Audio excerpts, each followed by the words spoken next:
tardes. Como siempre, un gusto recibirlos aquí en el INERM. Gracias por acompañarnos. Bienvenidos en nombre de la doctora Patricia Galeana, directora general de este instituto, y también mucho gusto de recibir al doctor Federico Lazarín, quien nos acompaña esta tarde. Esta tarde, ustedes lo saben, se trata de la sexta sesión del curso México y la Primera Guerra Mundial. Esta sesión se llama Los bloques, aliados contra potencias centrales. El doctor Federico Lazarín, bueno, pues es doctor en Historia por la Universidad Nacional Autónoma de México, es profesor investigador de la Universidad Autónoma de México, plantel Iztapalapa. Sus líneas de investigación son Historia Mundial Económica, Militar y de la Educación. Es especialista en Historia de la Educación y en Historia Militar. También es coordinador de la línea de Historia del Posgrado en Humanidades de la UAM Iztapalapa, es coordinador del Archivo Histórico Científico Manuel Sandoval Vallarta, de la misma Casa de Estudios, es responsable del Cuerpo Académico de Historia Mundial, en la misma institución. Algunas de sus publicaciones y actividades recientes sobre este tema de la Primera Guerra Mundial, recientemente impartió la conferencia El primer caballero del aire, el Barón Rojo. Publicó también el artículo sobre la Segunda Guerra, México en la Segunda Guerra Mundial, el Escuadrón 201, y otra publicación reciente, La tecnología aeronáutica en la Primera Guerra Mundial. Así que bueno, esperemos que todo se escuche bien y para comenzar esta sesión. Doctor, muchas gracias por acompañarnos, bienvenido.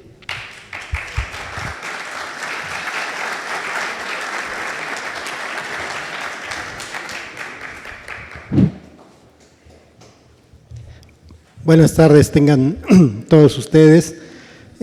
Primero quisiera agradecer a la doctora Patricia Galeana, directora del Instituto Nacional de Estudios Históricos de las Revoluciones Mexicanas, la invitación para impartir esta conferencia, y a la licenciada Elsa Aguilar por todo el apoyo que me ha dado para poder dar esta presentación. Bueno, sin más preámbulos, es el tema los bloques aliados. Los bloques aliados contra potencias centrales.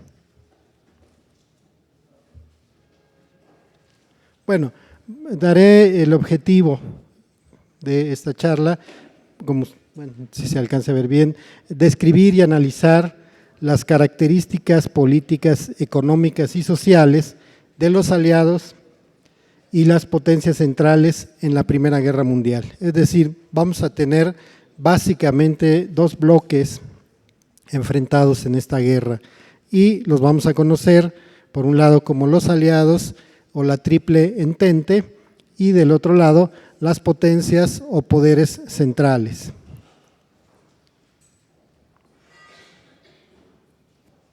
Bueno, esto me imagino que ya les habrán comentado, pues estamos frente a una guerra de la era industrial, a la primera guerra de la era industrial, es decir, a una guerra en la que se va a dar la movilización masiva de la sociedad por primera vez en la historia, es decir, se va a involucrar no solo a los ejércitos en la guerra, sino las sociedades de estos ejércitos van a estar participando en la guerra, en la retaguardia, en el frente de producción. Aquí es donde se va a empezar a utilizar el término de economía de guerra, para poder hacer frente a esto.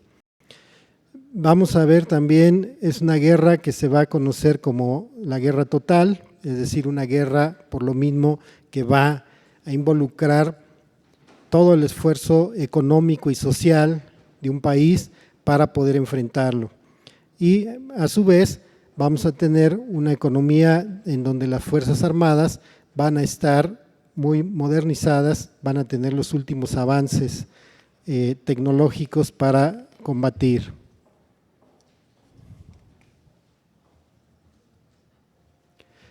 Es lo que podemos ver entonces, cómo la ciencia y la tecnología van a estar aplicadas a la destrucción, ¿sí? Van a estar aplicados a la guerra.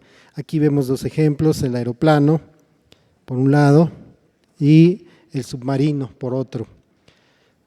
Es muy interesante esto porque mucha gente piensa que en la guerra se desarrollaron estos artefactos y no, ya venían desarrollándose desde antes. Lo que hizo la guerra fue detonar o acelerar la investigación tecnológica y científica para mejorarlos, para que cada vez tuvieran una efectividad más alta. También lo que vamos a tener aquí es una guerra en la que la industrialización va a permitir la estandarización del armamento. Todavía hasta las guerras napoleónicas, por ejemplo, el armamento se hacía de forma artesanal, es decir, si había que hacer fusiles, pues se llevaban a talleres donde estaban los armeros, pero iban haciendo cada pieza una por una. Con la industrialización, ¿qué pasa? Pues que se estandariza la producción del armamento, es decir, se hace más rápida, se hace más continua y todas las piezas pueden ser iguales. Porque ¿qué pasaba en otra época? Se descomponía un fusil y había que llevar la pieza completa con el armero pues para que reparara, para que hiciera las partes que se habían ya dañado y volverlas a reconstruir prácticamente. Con la industrialización lo que pasa es que pues ya hay piezas de repuesto para el armamento, ya nada más es cambiarla, así como los que tienen auto, pues se descompone su coche, van con el mecánico, le quitan la pieza, van a la refaccionaria y les dan la pieza que necesitan, nada más con el modelo y el año del vehículo, con eso le dan a uno ya la refacción. Bueno, eso empezó a suceder también con el armamento al momento de la estandarización, es decir, de la industrialización, a producirse en serie, a producirlo en grandes cantidades y se podía producir ya todo igual. Esto vamos a ver cómo permite entonces los ejércitos masivos que se van a conocer ahora en esta época, pero vamos a hablar de millones de hombres en combate. Y bueno, la ciencia también había conocido un gran desarrollo en el siglo XIX, la física, la química, la biología, se habían desarrollado de forma muy importante, de tal manera que todos esos avances que se vinieron dando en el siglo XIX, vamos a ver cómo de alguna u otra forma se van a aplicar en esta guerra. Por ejemplo, la química, bueno, aquí tenemos algunos gases que se produjeron, es decir, la química ayudó a mejorar los explosivos, a hacer explosivos cada vez más potentes o a hacer aleaciones cada vez más resistentes de metales, pero también se pudieron producir gases, estos famosos gases letales o estas armas de destrucción masiva.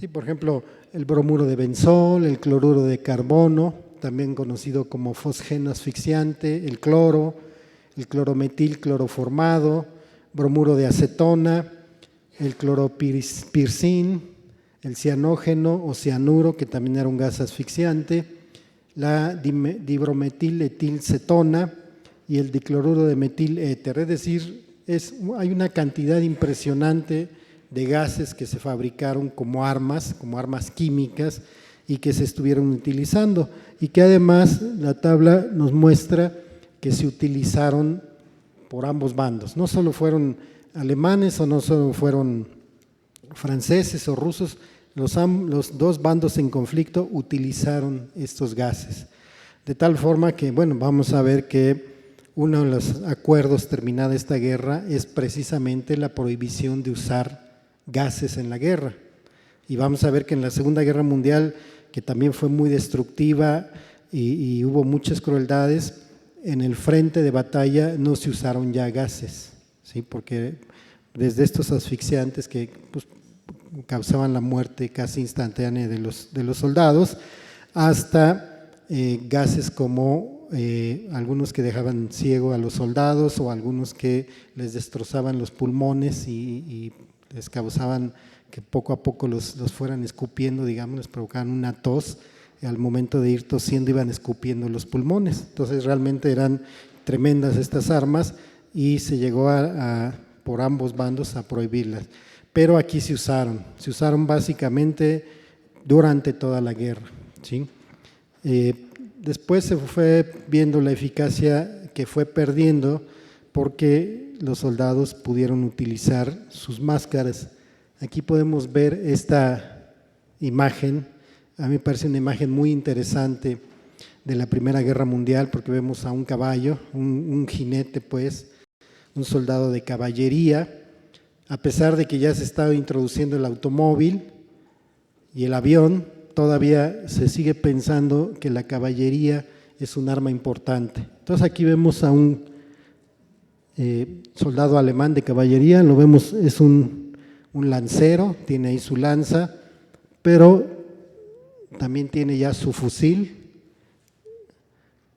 y tiene su máscara antigás, ¿sí? Es decir, estamos también en un momento en el que se empiezan a incorporar armas modernas, pero en muchos casos se siguen usando viejas tácticas de guerra, ¿sí? Vamos a ver que también por eso esta guerra fue tan destructiva, fueron verdaderas carnicerías en el frente, porque se seguían usando las tácticas antiguas de asalto masivo. Frente a la ametralladora y a la artillería, pues eso era realmente enviar a los jóvenes a la muerte segura. Por ahí hay alguna otra imagen en donde incluso hay un caballo con máscara, porque aquí se pensó solo en el soldado, pero si hay un ataque con gases el caballo va a sufrir, ¿sí? Por ahí, aquí yo no la tengo, pero después por ahí aparecen otras donde hay un caballo también con su máscara antigas. Bueno, aquí lo que nos tenemos que preguntar nosotros es ¿por qué un conflicto regional en el centro de Europa se convirtió en una conflagración mundial? Porque realmente eso es lo que fue la Primera Guerra Mundial. Aparentemente inicia como un conflicto regional, es decir, un problema en el que es asesinado Francisco Fernando en Sarajevo, el heredero al trono del Imperio Austrohúngaro, y esto provoca que el Imperio Austrohúngaro precisamente declare la guerra a Serbia. Pero al darse la invasión a Serbia, la respuesta inmediata es también de Alemania, del Imperio Alemán, de declarar la guerra a Serbia. Y después vamos a ver cómo el Imperio Ruso entonces declara la guerra a Austro-Hungría y Alemania. Y entonces vamos a ver cómo empieza a crecer el conflicto. ¿Por qué? Porque a su vez el Imperio Ruso tenía un tratado con Francia y con la Gran Bretaña, precisamente de apoyo y de no agresión, o de apoyo mutuo. Si algún país era agredido, los otros iban a defenderlo. Y entonces vamos a ver cómo esto va a generar una conflagración de tipo mundial. Vamos a ir viendo algunos detalles. Aquí tenemos a los dos bandos en conflicto. En este lado tenemos a la Triple Entente o a los aliados, y del otro lado tenemos a los poderes centrales. Generalmente la historia tradicional nos dice que fueron tres, por eso se llama Triple Entente: la Gran Bretaña, que era una monarquía parlamentaria, Francia, que era una república, y el Imperio Ruso, que era una monarquía absoluta. Son los tres principales de esta Triple Entente.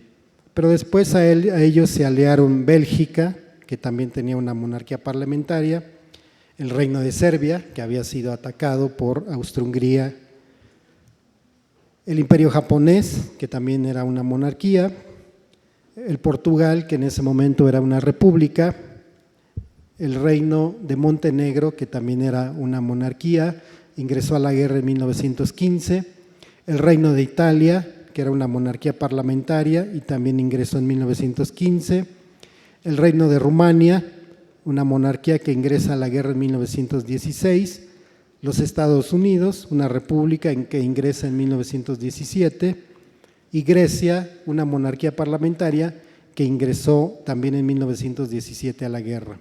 Todos estos van a formar el bando de los aliados, y por el otro lado vamos a tener al Imperio Alemán con una monarquía absoluta, el Imperio Austrohúngaro también con una monarquía absoluta, el Imperio Otomano con una monarquía absoluta y el Reino de Bulgaria con una monarquía, digamos, de menor grado, no tan absoluta como lo eran las otras tres. Entonces vamos a ver cómo, por eso también hablamos de una guerra mundial, porque si no, pues casi estaríamos hablando de una guerra realmente europea, ¿sí? Pero aquí esto nos permite ver cómo el panorama es más amplio, no solo fueron 3 contra 3 países, sino fue mucho más amplia la confrontación. Aquí el mapa precisamente nos presenta esta situación de la que yo he hablado, ¿sí? Aquí tenemos al Imperio Ruso, el gran Imperio Ruso, tenemos a la Gran Bretaña y tenemos a la República de Francia. Los imperios centrales, Alemania, Austria-Hungría y aquí el Imperio Turco. Y los otros países más pequeños, Italia, Bulgaria, Rumania, en fin, que después van a participar en la guerra. Solo vamos a tener a Suiza, que era una república, a Suecia, a España, como países que se declararon neutrales. También Irlanda se declaró neutral en esta guerra, es decir, no participaron en la contienda. El mapa aquí lo que nos muestra más o menos es el grado de avance que se tenía con respecto a las monarquías, ¿sí? Este color nos muestra a las monarquías, aquí la vemos muy fuerte porque es la monarquía, el imperio de los zares, y aquí vemos más clarito porque son monarquías más acotadas, es decir, donde había un parlamento que lograba más o menos acotar de forma importante el poder del rey o del emperador, ¿sí? Turquía, por ejemplo, no tenía un parlamento.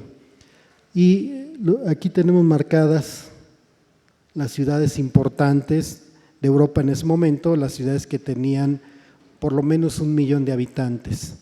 Esta es más o menos la situación de Europa en 1914, al momento de estallar la guerra.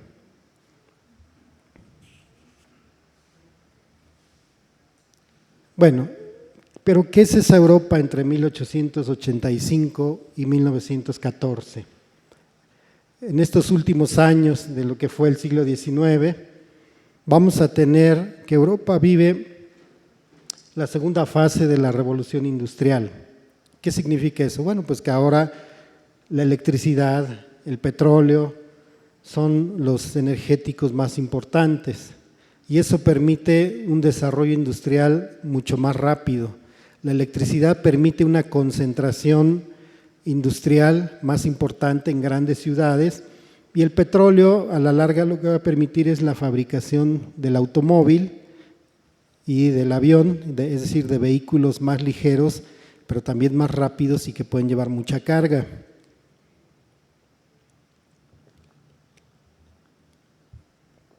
Decía yo hace rato que las ciencias, la química, la física, la biología, por ejemplo, la medicina y la sanidad pública fueron muy importantes en estos años, en este periodo, desde 885 hasta 1914. ¿Por qué? Porque vamos a ver entonces cómo eso nos va a presentar un panorama en el que una Europa se va a desarrollar, se va a industrializar todavía con mayor fuerza y va a empezar a extender, a controlar más mercados fuera de la propia Europa. También es en la época que se conoce como la Belle Époque o la Bella Época, donde pues aparentemente todo era felicidad, todo iba muy bien, las artes se desarrollaban, la música, la pintura, etcétera, y todos eran muy felices aparentemente en Europa. Pero vamos a ver que lo que había detrás había un incremento económico extraordinario, un incremento material extraordinario también en Europa, había más o menos una disminución de pobreza importante. Francia, la Gran Bretaña, Alemania, Holanda, Rusia, Japón y los Estados Unidos eran los países que tenían más elevado crecimiento económico. Pero también vamos a ver que son las que van a tener una competencia más fuerte entre estas potencias, una gran disputa económica y poco a poco esa disputa económica se va a ir convirtiendo en una disputa política, ¿sí? Es decir, van a luchar por los mercados de ultramar, los mercados fuera de Europa, primero económicamente y después, como decía, políticamente.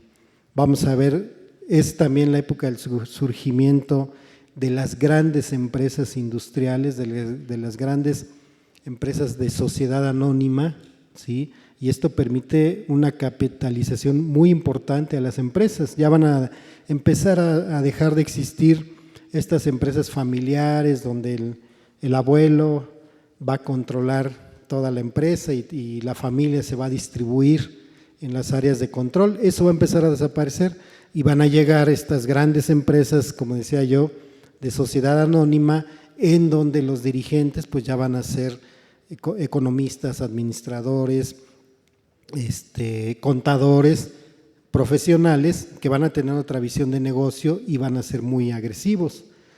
Van a surgir las grandes empresas financieras, las grandes mineras, las grandes petroleras y bueno, ellas llevaron su capital y su bandera o la bandera de sus respectivos países a los confines de Asia, África y América Latina, ¿sí?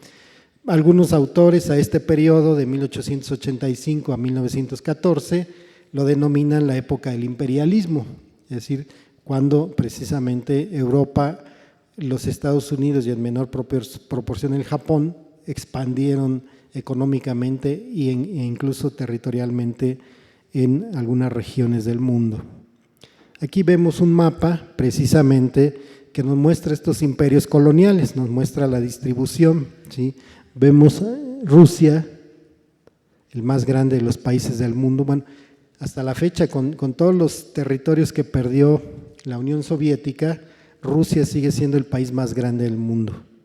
Pero vemos Inglaterra y aquí tenemos marcados los dominios, por ejemplo, en Oceanía, en Asia y en África de Inglaterra, bueno, incluso en el norte de América, porque en esa época el Canadá todavía sigue siendo parte del Imperio Británico.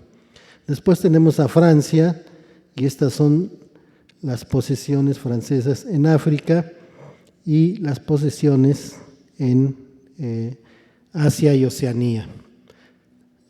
Bueno, aquí no se nota en el mapa, pero la pequeñita Dinamarca controlaba y controla hasta la fecha la gran región de Groenlandia. Eso es muy interesante, como un país tan pequeño como Dinamarca aún logra controlar esta gran región en el norte, en el polo norte del mundo.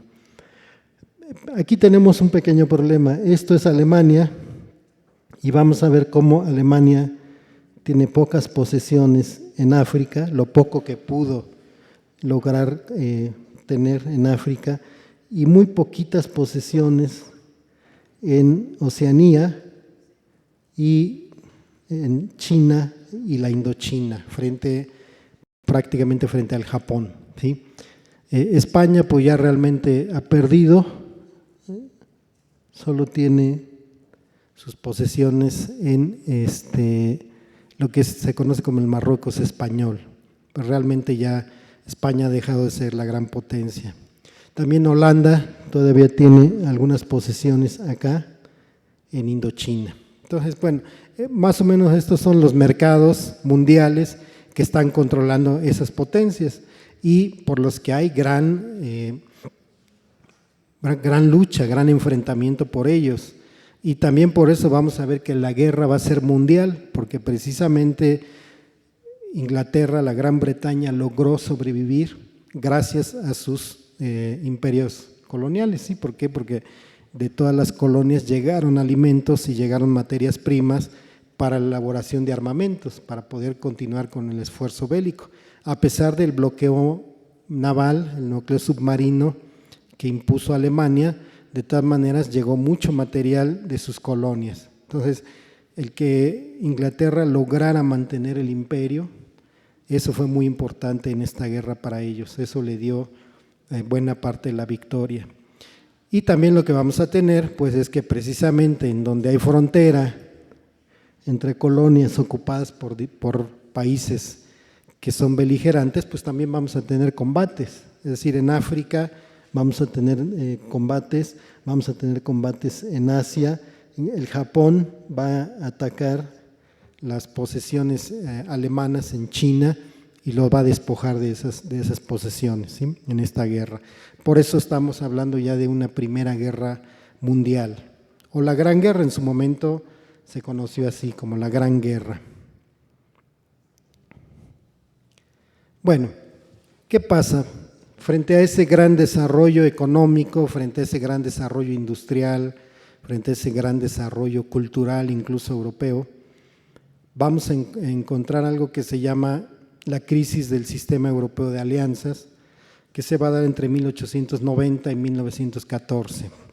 Este sistema europeo de alianzas, precisamente lo que había hecho era conformar acuerdos, primero unilaterales o bilaterales entre dos países, pues para no solo acuerdos comerciales, sino acuerdos también políticos defensivos, de no agresión, y después de ayuda mutua o de apoyo mutuo. Si un país era atacado por uno, el otro iba a entrar en su defensa.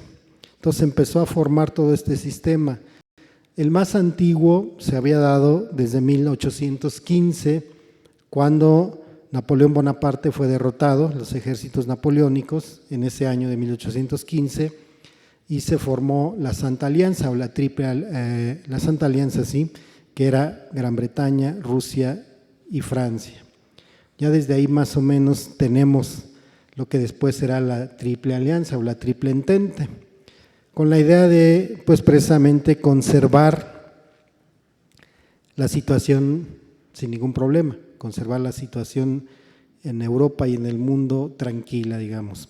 Entonces, este sistema de alianzas empezó a verse fracturado, empezó a encontrar estos problemas de este imperialismo europeo por el dominio mundial, el surgimiento de nuevos poderes imperiales, Italia y Alemania, que se unifican más o menos entre 1868 y 1871, se unifican estos dos países, como lo que es hoy Italia y Alemania, y entonces son nuevas, pero son nuevos países que muy rápido ingresan o se convierten en potencias económicas, pero al ser nuevas potencias, pues en el reparto del mundo llegaron tarde, y es uno de los elementos de enfrentamiento.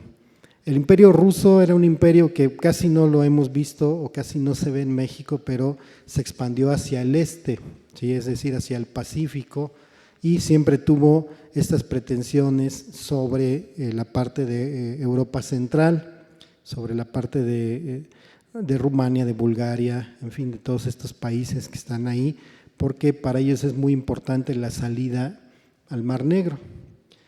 Bueno, si lo ven hoy, otra vez tenemos un conflicto importante en la región, en esa región de Europa Oriental.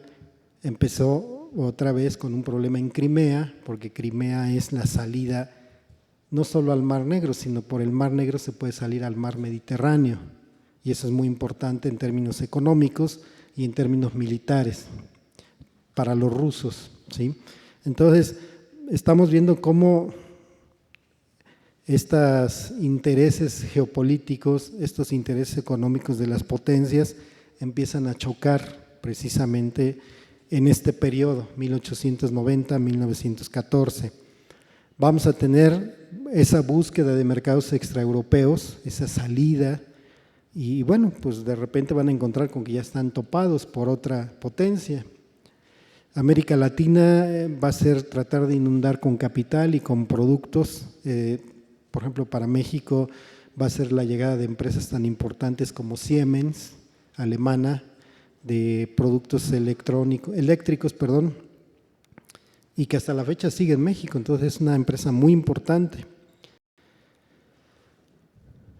Vamos a tener también un enfrentamiento entre el pensamiento democrático y el pensamiento monárquico. ¿Por qué? Porque estas potencias de cuño, de viejo cuño, de antiguo régimen, como les conocemos, donde hay una monarquía absoluta, es decir, donde no se permite un parlamento que acote el poder del rey, del monarca, se van a enfrentar a la democracia, a las democracias. Entonces ahí también vamos a tener este choque de ideas, un nacionalismo exacerbado, porque vamos a ver cómo el siglo XIX fue fomentando y se fue surgiendo el nacionalismo, y entonces ese nacionalismo exacerbado se llevó a todos los ámbitos. En la ciencia, por ejemplo, un avance científico era un avance nacional. En la tecnología, un avance tecnológico era un avance nacional, ¿sí? Bueno, simplemente ustedes se recuerden cuando volvieron a echarse a andar los Juegos Olímpicos y era el enfrentamiento entre países, eran equipos nacionales que iban a enfrentarse en estos Juegos Olímpicos, es decir, hasta en las competencias deportivas empezamos a ver cómo se va a expresar el nacionalismo exacerbado. Empezó a haber carreras de automóviles, por ejemplo, y otra vez se enfrentó ahí el nacionalismo. Y en algunos lugares ese nacionalismo pues llevó a excesos, ¿sí? Llevó a excesos no solo de enfrentarse al otro, sino a excesos por la tierra, por el control de las regiones. Un problema que va a tener Europa y no se van a dar cuenta es que ante este gran crecimiento económico que ellos han logrado, también vamos a tener una intensa interdependencia económica entre las propias potencias mundiales. Es decir, no solo es que con los mercados externos, sino entre ellos mismos, pues están abanderando el libre mercado, el libre comercio. Hay una gran interdependencia económica. Vamos a ver que eso como causas o consecuencias de la Primera Guerra Mundial, pues precisamente va a ser el dislocamiento del mercado europeo, porque se van a romper todos estos mecanismos de comercialización o toda esta interdependencia económica. Y bueno, entonces, sin darse cuenta, habían generado muchas alianzas económicas y políticas entre estas potencias, pero vamos a ver cómo va a ganar más la idea de ir por nuevos mercados y ganarlos. Bueno, entre las 8 potencias industriales del mundo que vamos a tener en ese momento, por su orden de importancia, aquí tenemos una tabla en donde se nos dan los niveles de industrialización per cápita entre 1880 y 1913, tenemos 1880, 1900 y 1913, para darnos una idea de cómo fue el crecimiento de estos niveles de industrialización. Tenemos en primer lugar a la Gran Bretaña, en segundo lugar a los Estados Unidos, en tercer lugar a Francia, en cuarto lugar a Alemania, en quinto a Italia, en sexto a Austro-Hungría, en séptimo a Rusia y en octavo a el Japón, ¿sí? Entonces, ¿qué es lo interesante aquí? Pues precisamente ver cómo estas 8 potencias mundiales participaron en esa guerra. Y eso es muy claro, para una guerra como esta había que ser potencia industrial. ¿Para qué? Para poder mantener el esfuerzo que requería esta guerra. En todos los casos vamos a ver un crecimiento más lento, por ejemplo, Austro-Hungría y Rusia eran países europeos con una industrialización más atrasada o más lenta, apenas estaban llegando. Vamos a ver cómo precisamente en la guerra son los que van a sufrir más, son los que van a tener ejércitos peor armados, peor pertrechados, porque pues su proceso de industrialización va a ser más lento. Paradójicamente, lo vamos a ver también, Rusia o el Imperio Ruso pues podía poner muchísima gente en el frente, porque como lo vimos en el mapa, pues era un país inmensamente grande, entonces tenía muchísima gente que mandar al frente. ¿Cuál era el problema? Pues mal equipada, mal vestida, mal alimentada, porque también el sistema de transporte ruso, los ferrocarriles rusos, no eran tan buenos en aquella época. Entonces también por eso vamos a ver que va a tener muchos problemas internos Rusia durante esta guerra. Y Japón, bueno, es la octava potencia industrial, pero también es una de las más nuevas, una de las primeras o potencias más nuevas que va a entrar en la escena. Y entonces su proceso de industrialización obviamente había sido más lento, pero era muy importante. Japón en 1905 se había enfrentado al Imperio Ruso en el Océano Pacífico y lo había derrotado totalmente. Con eso, digamos, se presentó el Japón como potencia mundial, nada más y nada menos que derrotando al Imperio Ruso en una guerra y después derrotando a los chinos en otra guerra. Es decir, Japón fue mostrando cómo tenía esas pretensiones de ser gran potencia imperial. Otro elemento que tenemos que tomar en cuenta precisamente es que Austro-Hungría era un imperio multiétnico, ¿sí? Era un imperio conformado por distintas nacionalidades o por distintos grupos étnicos. No era, bueno, ya el término Austria-Hungría, es decir, era el imperio de los austriacos y de los húngaros, pero además había muchos serbios porque se controlaba las regiones de lo que hoy es Bosnia-Herzegovina, parte de Croacia. Precisamente se quería controlar a Serbia, que en ese momento era un país independiente y quería invadirse Serbia. ¿Qué es lo interesante de ser un imperio de esta naturaleza? Pues era también multilingüístico, multicultural, multirreligioso, por ejemplo. Ahí nos encontramos con católicos apostólicos, nos encontramos con protestantes, encontramos a musulmanes, encontramos a católicos ortodoxos, en fin, toda una serie Y Rusia, el imperio ruso también tenía esa característica de ser un imperio multiétnico. Igual por el tamaño, sabemos muy bien que Rusia era un país que, voy a regresar tantito, aquí, Rusia sabemos muy bien,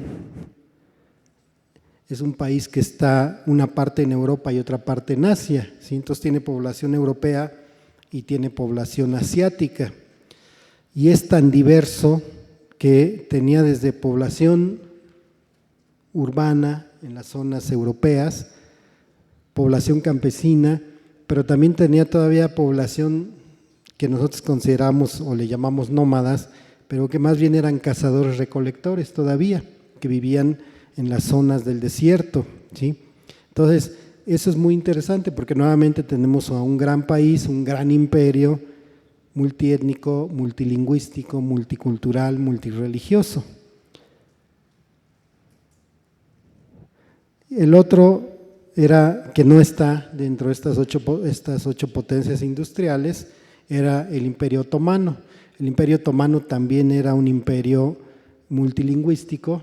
¿Por qué? Porque eran los turcos musulmanes, hay turcos católicos, hay turcos católicos ortodoxos, pero también tenía algunas posesiones, precisamente era parte de los problemas en el sur de Europa central, tenía posesiones o tuvo posesiones en la península de los Balcanes. Entonces también tenía ahí una heterogeneidad étnica muy importante. Pero el Imperio Otomano no era parte de estas potencias industriales. Bueno, aquí esta tabla nos muestra también la producción de hierro y acero de las potencias en millones de toneladas entre 1880 hasta 1913, son cuatro años que están marcados ahí para que veamos también cómo se va incrementando la producción de acero en estos países, de hierro y acero, y es muy importante. ¿Por qué? Porque eso sirve para hacer armas, el hierro y el acero es con lo que se hace todo tipo de armas, fusiles, ametralladoras, después la artillería, los tanques, los buques de guerra, etcétera, todo eso se hace con acero. Entonces podemos ver muy bien cómo fue incrementando su producción. Aquí vamos a tener en primer lugar a los Estados Unidos, seguidos de la Gran Bretaña, Alemania, Francia, Austro-Hungría, Rusia, Japón e Italia al final. Nuevamente no está el Imperio Otomano, como dijimos, pues al no ser una potencia industrial, obviamente su producción de acero era mínima, pero aquí lo que vemos es que los Estados Unidos están ya a la cabeza de esta producción de acero y hierro. Bueno, ¿esto qué va a permitir también? Vamos a ver cómo esta industrialización va a permitir el cambio en el tipo de guerra, ¿sí? En el tipo de guerra de antiguo régimen al tipo de guerra contemporánea.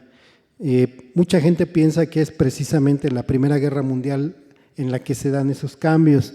Realmente los cambios se dieron desde la Guerra de Crimea en 1854 y en la Guerra Civil o de Sucesión de los Estados Unidos entre 1861 y 1865. Ahí vamos a ver cómo en Crimea, la Gran Bretaña, Francia y el Imperio Otomano contaron con una completa infraestructura industrial y logística, es decir, el barco de vapor, el ferrocarril y el telégrafo fueron los avances tecnológicos que se incorporaron en aquella guerra, de tal manera que para la Primera Guerra Mundial ya había mucha experiencia en utilizar este tipo de infraestructura de comunicaciones para la guerra. ¿Qué les permitía también toda la producción de acero y la industrialización? Pues precisamente la dotación suficiente de armamento y municiones, ¿sí?, lo que se va a conocer como producción en masa para equipar rápidamente una tropa que era integrada ahora a través de la conscripción voluntaria. Ahí vamos a ver otro cambio muy importante. Hasta antes de estas guerras, la conscripción era forzada, es decir, se iba a las villas y se le pedía a las villas que pagaran una cuota de sangre, es decir, tenían que entregar a sus jóvenes o a cierta cantidad de jóvenes, de acuerdo al tamaño de cada villa o población, para el ejército. La conscripción voluntaria pues fue este llamado a los jóvenes a defender a la patria. Ahí es donde podemos ver el nacionalismo. Vamos a ver cómo en la Primera Guerra Mundial el llamado a las armas fue escuchado por muchos jóvenes, muchísimos jóvenes que fueron de forma voluntaria a incorporarse a la guerra. También vamos a tener la tecnología de la fotografía, que se va a volver muy importante para las cuestiones estratégicas y tácticas para poder ver la situación del enemigo. Los servicios médicos de campaña, es decir, acercar a lo más posible los primeros auxilios a la tropa cuando es herida en un combate, cuando está en el frente, bueno, lo más cerca posible que pueda haber hospitales de campaña para dar la primera atención al soldado. Eso se descubrió que generaba salvar muchas vidas de soldados. Incluso se van a dar cambios importantes en la vestimenta y el equipo. La guerra de secesión en los Estados Unidos fue una guerra que incorporó casi al 36% de la población estadounidense. Fueron 3 millones de hombres los que fueron a la guerra. Y otra vez los ferrocarriles se usaron para el abastecimiento de tropas, para llevar tropas a combate, el telégrafo para enviar órdenes, alámbrico, pues fue muy importante para transmitir las órdenes lo más rápido posible. Ya no había que llevarlos a caballo, en un mensajero a caballo, que quién sabe si llegaba porque lo podían matar en el camino. Ahora a través del cable podían llegar las instrucciones más rápidas. En la guerra de secesión es donde se empezaron a utilizar las trincheras por primera vez y madrigueras para cubrirse el enemigo. Y también es una guerra de los ejércitos del pueblo. Desde la época napoleónica vamos a tener esa característica. Los ejércitos van a ser del pueblo, es decir, va a ser la gente del pueblo la que va a defender a las armas y va a ser otra la estructura, otra la organización. ¿Por qué? Porque entonces ya van a ser ejércitos en donde se va a ascender por meritocracia, es decir, por méritos. Ya no van a ser ejércitos comandados por la nobleza, ¿sí?, que pues nada más por tener título de nobleza ya les correspondía un batallón, un regimiento o un ejército. Ahora había que ganarlo en el frente de batalla, con estudios, etcétera, llegar. Este es ya un nuevo tipo de ejército. El desarrollo del fusil personal, la artillería, por ejemplo. Ustedes, nos han pasado, por ejemplo, muchas películas de la independencia o de la guerra con los Estados Unidos y nos pasan ahí que estallan las bombas. No es cierto, en aquella época todavía no estallaban. Las bombas empiezan a estallar hasta la guerra precisamente en Crimea y la guerra de secesión en los Estados Unidos. Y eso es muy importante, que la bala de cañón puede estallar o la granada puede estallar. Y bueno, También un elemento muy importante en estos avances en la artillería fue que podían ser cargados por atrás, de retrocarga se llamaban. Eso le daba más velocidad a los disparos, ¿sí? Los asistentes de las piezas de artillería podían hacer disparos más rápidos que ese cañón, igual que hemos visto en las películas, que le meten la pólvora, le meten trapo, le meten la bala, le empujan, todo eso por delante tarda mucho tiempo. Por detrás ya era muy rápido hacer los disparos, y eso pues ya en la Primera Guerra Mundial se va a ver. Y como decía, el cambio en los uniformes, todavía estos uniformes coloridos que se usaron en los principios del siglo XIX, casi con los colores de las banderas o los colores de la nobleza, van a empezar a desaparecer. Se van a empezar a utilizar ya uniformes que se llaman tropicalizados, es decir, adaptados al color de donde se está combatiendo. Esto lo empezaron a hacer los británicos, por ejemplo, en África, en los desiertos, pues empezaron a utilizar sus tropas uniformes de color beige o caqui o amarillo desierto, y así todos empezaron poco a poco a cambiar y a utilizar colores que se perdieran. Para la Primera Guerra Mundial ya los británicos, como decía, usaban el caqui, los franceses empezaron a usar un color que le llamaron azul horizonte, los alemanes empezaron a usar el verde o el gris acero o el verde de campo para que perderse, ¿sí? Bueno, finalmente la organización infraestructura logística de los ejércitos cambió. Por ejemplo, aquí es muy importante cómo en el Imperio Alemán se llegó a la idea de formar lo que se conoce hoy en día el Estado Mayor. El Estado Mayor era muy importante porque era el que tomaba las decisiones de combate, era el que tomaba las decisiones tácticas de combate. Los franceses adoptaron el Estado Mayor muy tarde, prácticamente hasta la Primera Guerra Mundial. Entonces los alemanes ya tenían mucha experiencia teniendo un Estado Mayor incorporado.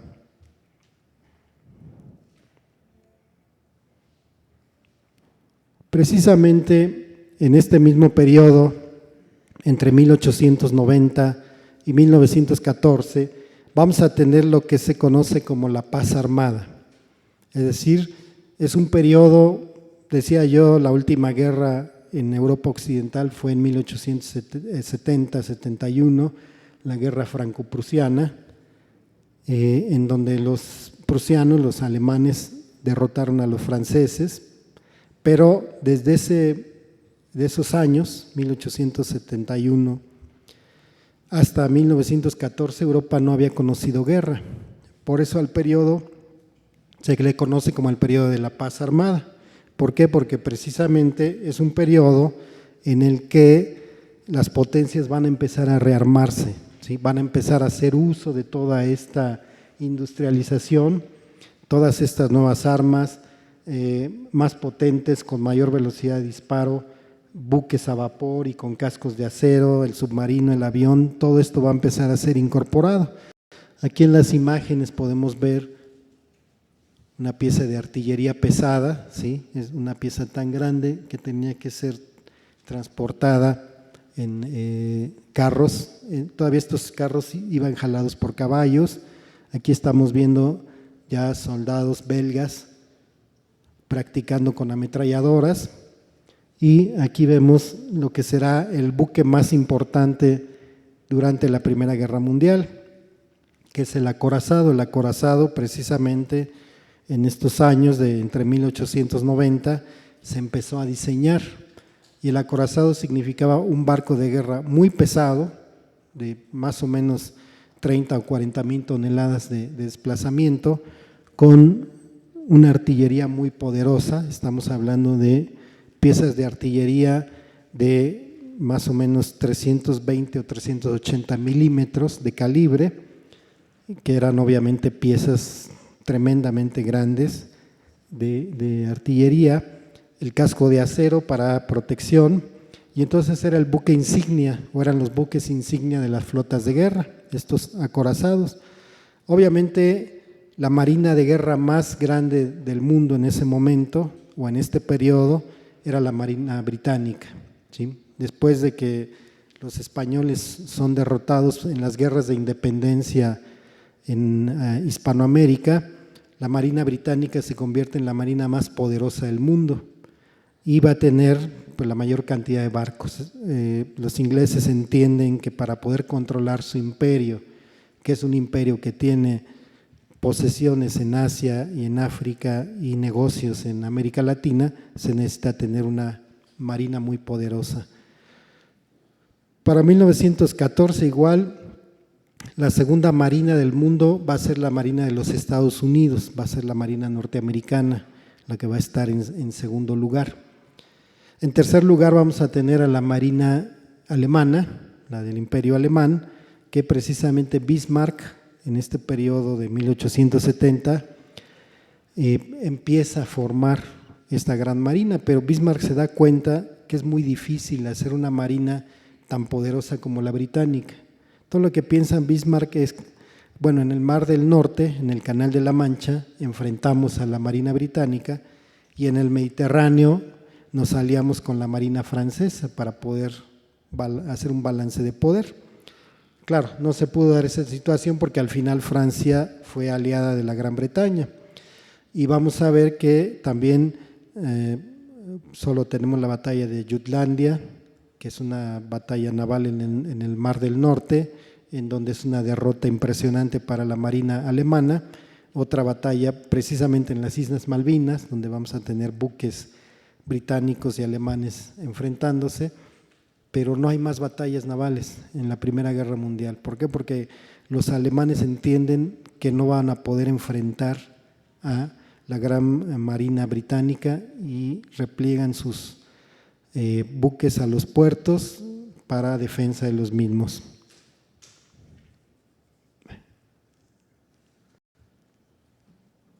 Bueno, aquí tenemos un cuadro que nos muestra el incremento del personal militar y naval de las potencias.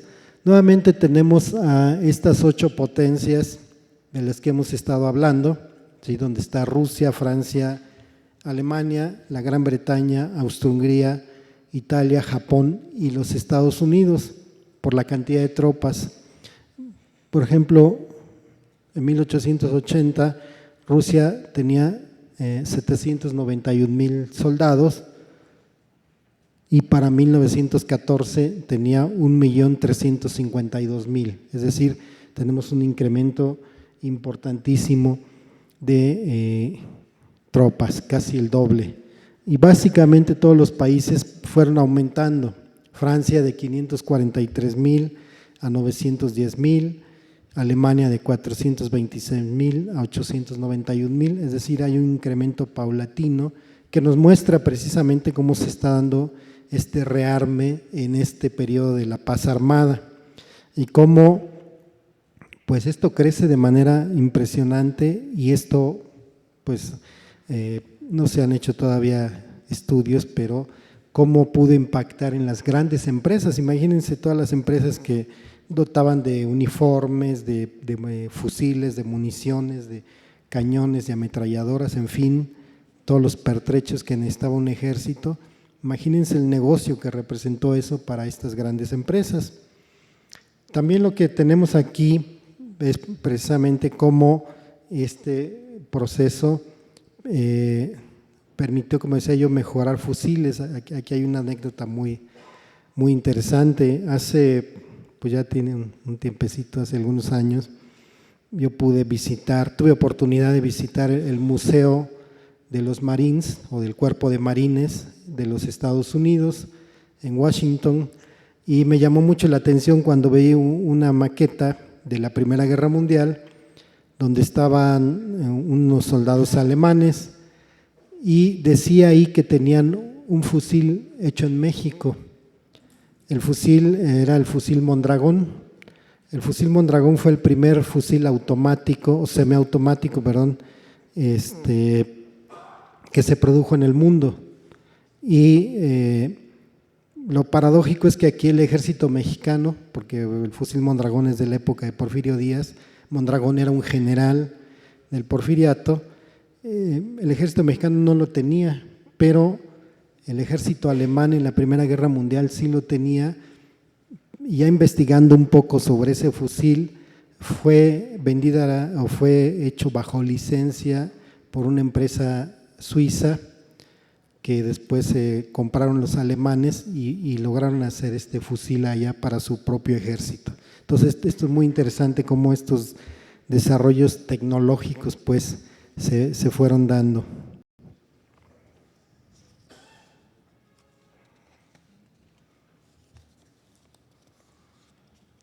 Bueno, en esto es muy importante, ya hablamos de la economía, ya hablamos de las armas, de la política, de los enfrentamientos entre los grandes sistemas de pensamiento, pero el factor humano pues es algo muy importante, ¿sí? Y pues es finalmente lo que hace que haya ejércitos, es lo que hace que haya economía, es lo que hace que haya políticos, ¿verdad? Que los tengamos ahí en los parlamentos, en fin. Entonces, el factor humano en Europa fue muy importante. Para 1900 Europa tenía más o menos 25 millones de habitantes. Gracias a la agricultura moderna, gracias a la higiene pública, gracias a la medicina, a medidas de beneficio social que se empezaron a tomar desde el último tercio del siglo XIX, se empezaron a dar medidas como seguro de desempleo, seguro de orfandad, seguro de viudez, seguro de jubilación. Eso es muy interesante porque vamos a ver cómo entonces es una Europa que está creciendo, porque también para que pudiera ver el tamaño de ejércitos que hubo en la Primera Guerra Mundial, pues debe haber crecido la población. Vamos a tener pues esto, y vamos a tener una Europa que por lo menos durante la segunda parte del siglo XIX conoció una gran migración intra y extraeuropea, es decir, una migración dentro de la propia Europa y una migración, una expulsión hacia otras regiones fuera de Europa. No solo América Latina, porque es muy famoso en México que hablemos de la migración europea a América Latina, prácticamente a todo el mundo salieron los europeos, a África, Asia, América Latina, los Estados Unidos, en fin, pues en busca de mejores oportunidades de vida, como bien decían, venían a ser la América. Pero eso es muy interesante porque entonces nos muestra cómo hay una gran producción de seres humanos, hay un gran incremento de población que es absorbida primero por las propias ciudades europeas y eso permite dotar a las industrias, permite el crecimiento industrial, pero también permite el crecimiento de los ejércitos, permite que la gente que no tiene empleo pues pueda incorporarse a los ejércitos o salga de sus países y se vaya a zonas industriales o subdesarrolladas y a otros lugares. Y eso es muy interesante porque después cuando viene la guerra vamos a ver cómo muchos regresan. Acabo de escuchar la ponencia de un colega en donde habló de los franceses o mexicanos-franceses que fueron a pelear a la Primera Guerra Mundial. En cuanto hubo el llamado a las armas, se enrolaron y fueron a combatir por Francia, siendo mexicanos, bueno, mexicano-franceses o hijos de franceses, fueron a combatir allá. Eso es muy interesante porque así como fueron franceses, fueron alemanes y fueron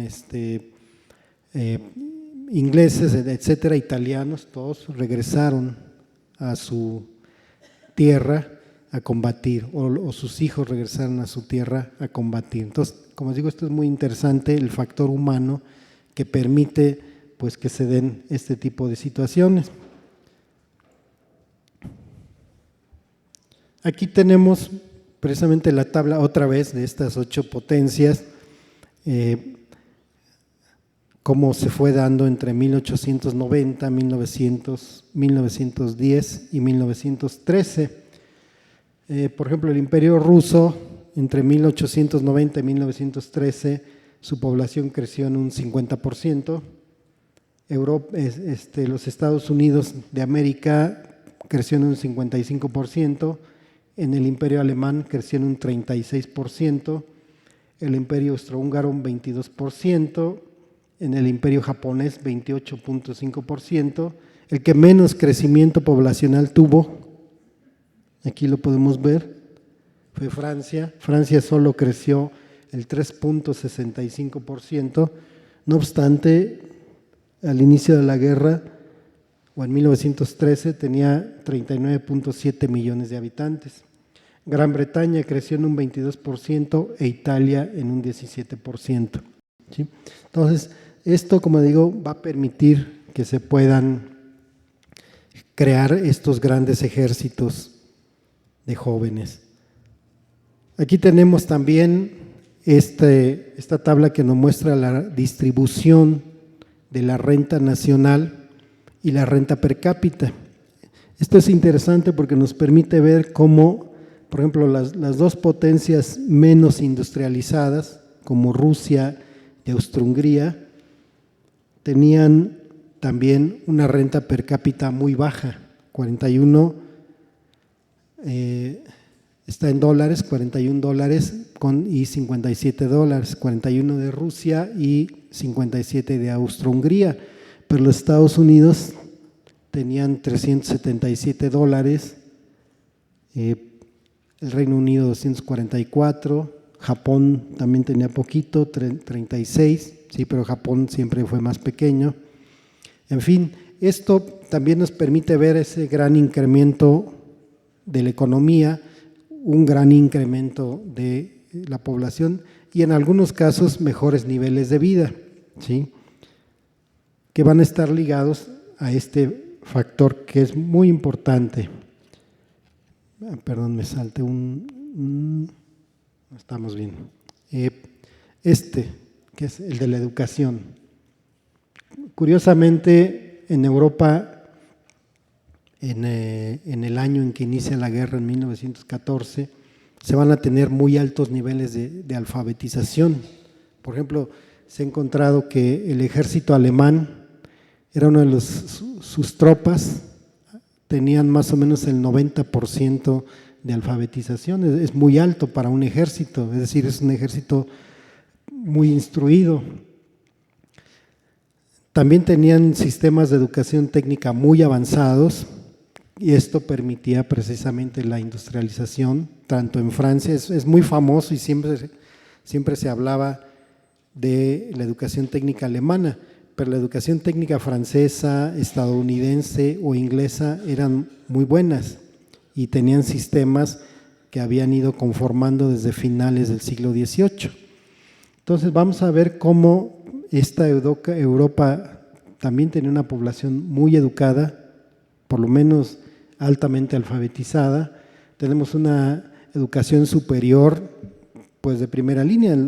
Gran parte de los avances científicos de la época y del siglo XIX se dieron en Europa. Estados Unidos en este momento casi no dio avances científicos, la mayoría se dieron en Europa, ¿sí? Y esto nos habla de un sistema de educación superior muy desarrollado que además permitía la investigación y desarrollo científico y tecnológico. Ligado a esto tenemos el gran desarrollo artístico, ¿sí? Las artes se van a cultivar, van a avanzar mucho. Esto va a hacer sentir a los europeos, pues precisamente que están en la cúspide de la civilización, que están en lo más adelantado del mundo. Sí tenemos que hacer un poco la diferenciación. Los mejores sistemas y la más alta alfabetización los vamos a tener en Europa occidental, es decir, en Francia, en Inglaterra, en Alemania, en Suiza, en Suecia, en Dinamarca, en Holanda, en Bélgica, pero vamos a tener menores casos de éxito en España, sobre todo en el sur de España, en Portugal, en el sur de Italia, en Grecia o en lo que se conoce como Europa Oriental. Ahí va a estar menos educada la gente, por decirlo así. Esta última tabla que aquí presento, lo que nos va a mostrar es, pues ya al final, precisamente cómo fue posible que se llegara a esta guerra masiva. Vamos a ver cómo el Imperio Ruso, cuando inició la guerra, tenía 5.971.000 soldados, y en 1918, cuando salió de la guerra, llegó a tener 12 millones de soldados, es decir, un incremento casi del 100%. Lo mismo sucedió con Francia, de 4 millones y un piquito de hombres que tenía cuando inició la guerra, logró movilizar casi 9 millones. Y así lo podemos ir viendo. Aquí sí tenemos una tabla que nos muestra más o menos a la mayoría de los países. Está la Gran Bretaña, fíjense, de 975.000, es decir, menos de 1 millón que tenía Gran Bretaña, casi a los 9 millones de hombres movilizados. Italia de 1.200.000 a 5.600.000. Aquí hablamos pues de esa movilización masiva y por eso hablamos de una guerra masiva, de una guerra total. Y bueno, podemos seguir viéndolos. Por ejemplo, Alemania, el Imperio Alemán, de 4,5 millones de hombres que movilizó para iniciar la guerra, al final de la contienda había movilizado 11 millones de hombres al combate. Bueno, y finalmente, aquí pongo una bibliografía que les recomiendo si ustedes tienen interés en profundizar sobre esta temática.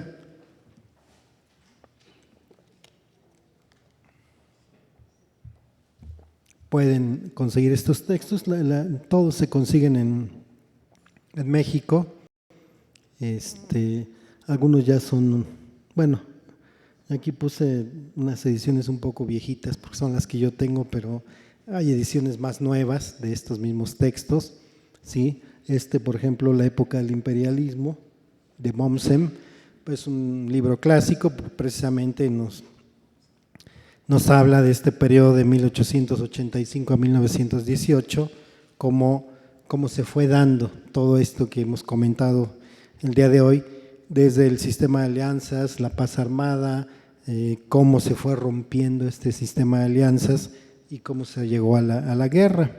Está este texto de Paul Kennedy, Auge y caída de las grandes potencias, que bueno, ese es un poco más amplio el texto, abarca un periodo más amplio, pero exactamente hay un capítulo dedicado precisamente a esta temática, cómo se fue conformando los bloques, cuál era la posición de cada posición económica, política, incluso geopolítica y geoestratégica de cada una de estas grandes potencias.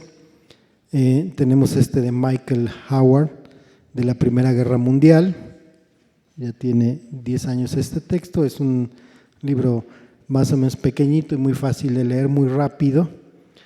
Y este último de Peter Hart, La Gran Guerra, pues realmente es un texto que se acaba de publicar, acaba de salir al mercado. Y bueno, pues es una visión integral de toda la guerra, desde sus antecedentes hasta las consecuencias que tuvo la guerra. Entonces, ya si ustedes tienen interés en pues leer más sobre la temática, aquí les recomendaría yo estos 4 textos. Y muchas gracias.